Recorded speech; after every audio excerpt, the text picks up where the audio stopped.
Assalamualaikum warahmatullahi wabarakatuh. Nama saya Nur Khadijah binti Abdul Rahim. Nombor metrik 290443. So pada hari ini kumpulan kami telah memilih tajuk cukai pendapatan individu di negara Australia. Jadi bagi pengenalan, negara Australia juga sebenarnya mengenakan cukai pendapatan dan cukai-cukai lain kepada rakyat dan pemaus tautin negara tersebut.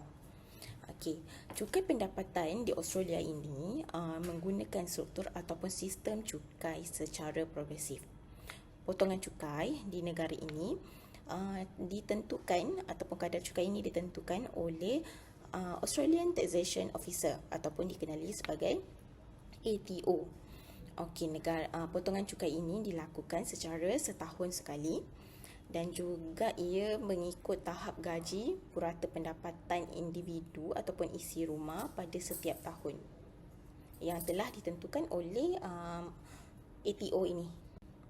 Okey, sejarah perkembangan cukai pendapatan individu di Australia pula, pada tahun berlakunya peperangan dunia pertama dan kedua, cukai pendapatan ini digunakan ataupun cukai-cukai yang dikenakan adalah bertujuan untuk membantu daripada segi persiapan kelengkapan semasa peperangan dunia pertama dan juga peperangan dunia kedua.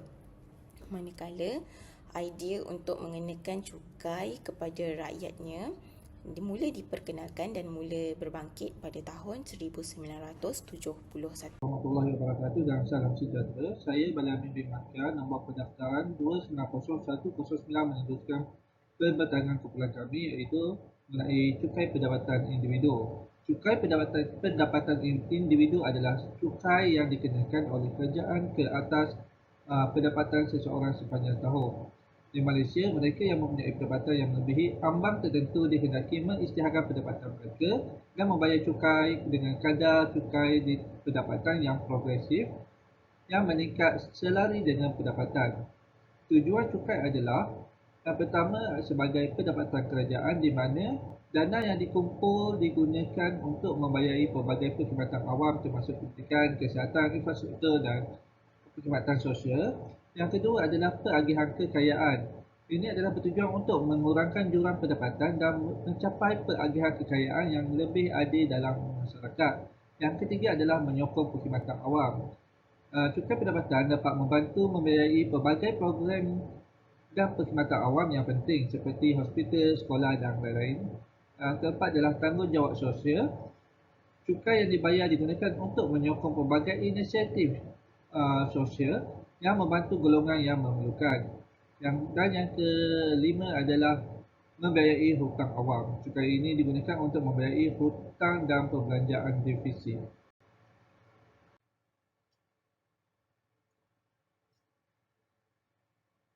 Teknik cukai pendapatan individu adalah ada tiga, iaitu cukai progresif. Sistem cukai pendapatan individu di Australia adalah bersifat progresif. Lepas tu itu yang kedua, pemotongan cukai. Terdapat pelbagai cara pemotongan cukai yang boleh digunakan untuk mengurangkan jumlah pendapatan yang dikenakan cukai. Contohnya potongan untuk sumbangan kepada superannuation, perbelanjaan berkaitan pekerjaan dan derma kepada badan amal. Yang kedua adalah kredit cukai. Individu boleh memanfaatkan kredit cukai yang membolehkan mereka mengurangkan jumlah cukai yang perlu dibayar. Lepas tu seterusnya adalah mengelakkan dan pelarian cukai. Merujuk kepada tindakan individu atau syarikat untuk mengelak daripada membayar cukai yang sepatutnya, sama ada melalui pengurangan pendapatan yang dilaporkan atau memindahkan pendapatan ke negara dengan cukai yang lebih rendah.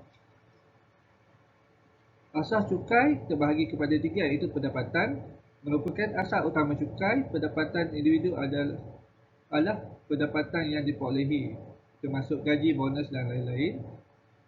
Yang kedua adalah harta. Cukai yang dimiliki juga menjadi asas cukai. Harta yang diperolehi juga menjadi asas cukai, terutamanya dalam konteks cukai atas harta. Namun dalam sistem pendapatan individu, fokus utamanya adalah kepada cukai pendapatan. Okey, yang ketiga adalah kepatuhan cukai. Individu dibajikan untuk melapor pendapatan mereka dan mematuhi undang-undang pencukaian yang ditetapkan. Kegagalan untuk mematuhi boleh mengakibatkan penalti atau tindakan undang-undang. Seterusnya saya serahkan kepada kawan saya untuk meneruskan perbincangan seterusnya. Sekian, terima kasih. Assalamualaikum, saya Muhammad Jumat Azli, nombor matrik 290397. Kita teruskan kepada pembentangan iaitu kadar cukai. Sifat cukai pendapatan individu di Australia yang progresif menjadikan nilai cukai yang dikenakan adalah berbeza mengikut jumlah pendapatan.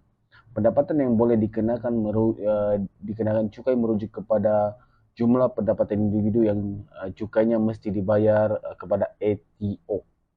Pendapatan ini termasuk upah dividen, faedah dan keuntungan daripada penjualan aset ditolak sebarang potongan yang dibenarkan.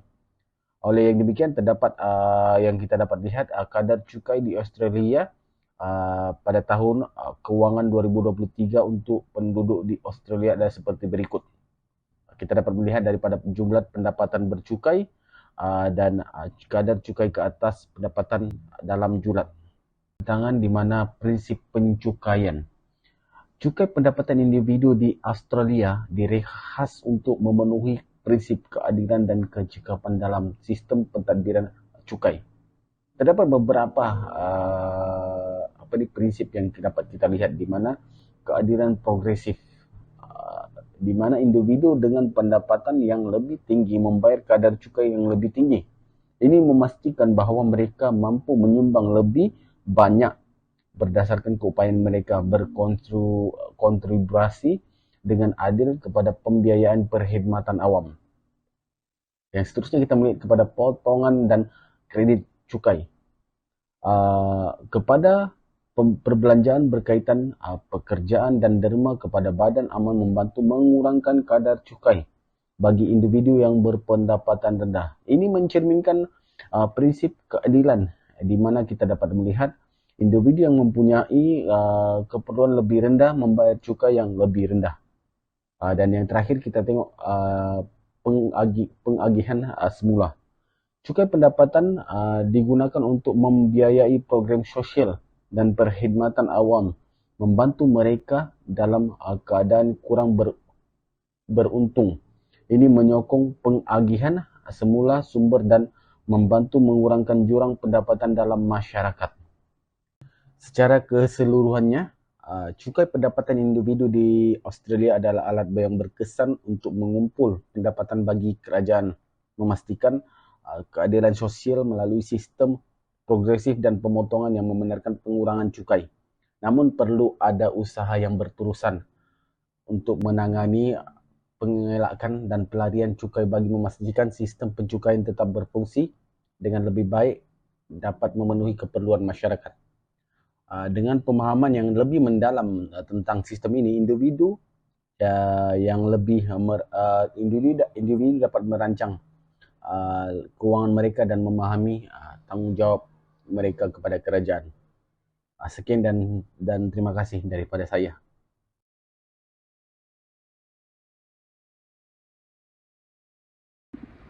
Assalamualaikum warahmatullahi wabarakatuh. Nama saya Nur Suhaili Abdul Wahab, nombor matrik 267330. Hari ini saya akan menerangkan tentang implikasi cukai dari segi masyarakat dan juga kerajaan. Antara implikasi cukai dari segi masyarakat, salah satunya adalah pengagihan kekayaan yang mana membantu dalam sistem cukai progresif.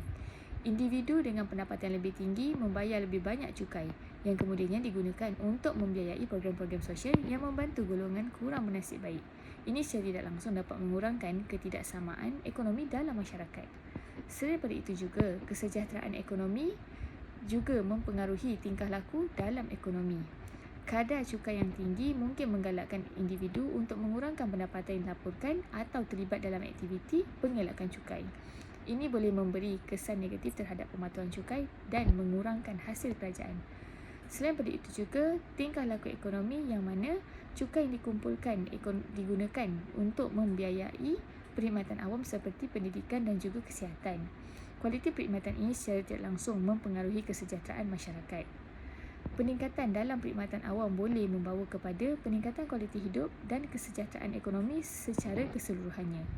Implikasi cukai dari segi kerajaan pula secara tak langsung dapat mempengaruhi hasil kerajaan. Kenapa begitu? Ini dapat dilihat melalui cukai pendapatan individu adalah salah satu sumber utama hasil kerajaan, yang mana ianya menyumbang sekitar 40% daripada keseluruhan hasil. Pendapatan ini digunakan untuk membiayai pelbagai perkhidmatan awam termasuk pendidikan, kesihatan dan juga infrastruktur. Seterusnya adalah dari segi pembangunan. Hasil daripada cukai pendapatan juga membolehkan kerajaan melaksanakan dasar pembangunan yang menyokong pertumbuhan ekonomi. Dengan dana yang mencukupi, kerajaan dapat melabur dalam infrastruktur yang seterusnya akan merangsang ekonomi dan mencipta peluang pekerjaan. Seterusnya adalah kesan pengelakan dan pelarian cukai. Pengelakan cukai ialah tindakan yang tidak mematuhi undang-undang percukaian untuk mengurangkan beban cukai. Ini boleh melibatkan penggunaan potongan cukai yang tidak layak atau mengelak daripada melaporkan pendapatan sepenuhnya. Kesan pengelakan ini adalah kehilangan hasil cukai yang sepatutnya diterima oleh kerajaan. Selain pada itu, pelarian cukai yang mana berlaku apabila individu atau syarikat memindahkan pendapatan mereka ke negara dengan kadar cukai yang lebih rendah untuk mengelak daripada membayar cukai yang sepatutnya. Ini memberi kesan negatif terhadap ekonomi dan mengurangkan keupayaan kerajaan untuk membiayai perkhidmatan awam. Seterusnya ialah kerugian yang ditanggung oleh kerajaan. Menurut laporan ATO, kerajaan Australia kehilangan lebih dari AUD 10 bilion setahun akibat pengelakan dan pelarian cukai. Kerugian ini mempunyai implikasi yang besar terhadap perkhidmatan awam dan pembangunan sosial. Saya serahkan slide seterusnya kepada kawan saya. Terima kasih. Assalamualaikum warahmatullahi taala wabarakatuh. Saya Muhammad Afiuddin bin Misrun bernombor metrik 290170. Saya menyambung pembentangan daripada rakan saya, iaitu bahagian saya data sokongan berkaitan dengan ekonomi di Australia. Di Australia, kehilangan hasil kerajaan, iaitu kerugian akibat pengelakan cukai. Menurut laporan Lembaga Cukai Australia dalam kurungan ATO, dianggarkan bahawa pengelakan cukai menyebabkan kerajaan kehilangan lebih daripada Australia dolar AUD 10 bilion setiap tahun. Pada tahun 2020, ATO melaporkan bahawa lebih daripada 8.7 bilion dolar Australia hilang akibat pengelakan cukai. Berkaitan dengan peratusan cukai yang tidak dipatuhi, menurut laporan ATO menunjukkan bahawa kadar pematuhan cukai pendapatan individu adalah sekitar 84% sahaja pada tahun 2019, menurun berbanding 87% pada tahun 2012. Menunjukkan penurunan ini kesan pengelakan dan pelarian cukai terhadap kepercayaan dan pematuhan individu terhadap sistem percukaian. Dan yang ketiga, pendapatan cukai pendapatan individu, di mana cukai pendapatan individu menyumbang sekitar 40% daripada hasil keseluruhan kerajaan pada tahun 2022-2023. Dan yang kedua, pada tahun 2012-2013, jumlah hasil daripada cukai pendapatan individu adalah sekitar 150 bilion, meningkat kepada sekitar 250 bilion pada tahun 2023.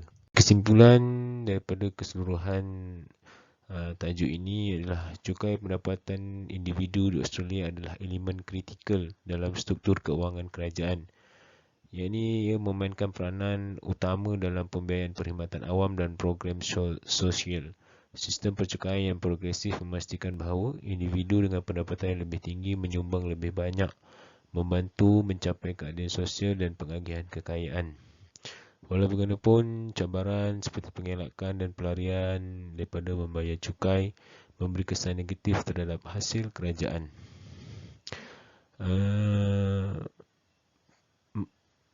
Memberi kesan negatif terhadap hasil kerajaan, mengurangkan keupayaan untuk pembiayaan perkhidmatan yang penting untuk masyarakat. Kehilangan hasil yang signifikan dianggap lebih kurang 10 bilion pada setiap tahun. Dalam usaha untuk memperbaiki sistem percukaian, kerajaan Australia telah melaksanakan pelbagai langkah termasuk penguatkuasaan undang-undang dan kerjasama antarabangsa. Ini menunjukkan bahawa kerajaan komitmen untuk memastikan keadilan dan kecekapan dalam pengumpulan cukai serta menjaga kepercayaan masyarakat terhadap sistem percukaian. Dan secara keseluruhannya, cukai pendapatan individu di Australia tidak hanya menjadi sumber pendapatan bagi kerajaan, tetapi juga alat untuk mencapai kesejahteraan sosial yang berterusan. Sekian, terima kasih.